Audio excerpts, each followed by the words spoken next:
فیض آباد د 24 ساعته برېښنا روښنایي کوي، د عوایدو زیاتوالی او د تولیداتو وده.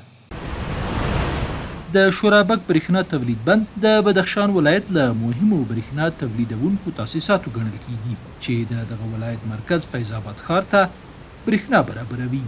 وروستیو کې د بدخشان برېښنا ریاست د رهبرۍ او مسؤلینو پاملرنې، هڅو او د دغو بنسټیزو تاسیساتو ساتنې او خوندیتوب پایله کې د بند برېښنا د فیض آباد ښار اوسیدونکو ته په 24 ساعته ډول تامین شوې ده. ظرفیت تولیدی از 7.5 مگاوات برق است که فعلا فیض آباد تحت پوشش قرار داده و بیشتر از 14500 مشترک ما در اینجا به برق تامین هستند از بند برق شورابک. تقریبا میتونیم برای 2400 برای مشترکین ما برق بتیم.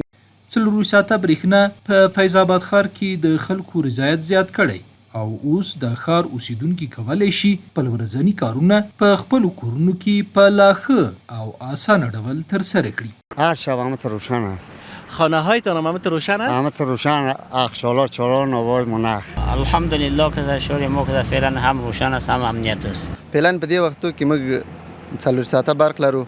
یگان وخت که برق لاړ شي بیا وی کنه هر وخت کې وي برق. د فابریکو خاوندان د 24 ساعته برېښنا له تامین سره د خپل کار راتلونکي په اړه لا هیلهمند شوي او وایي چې د دوی تولیدي ظرفیت هم لوړ شوی دی.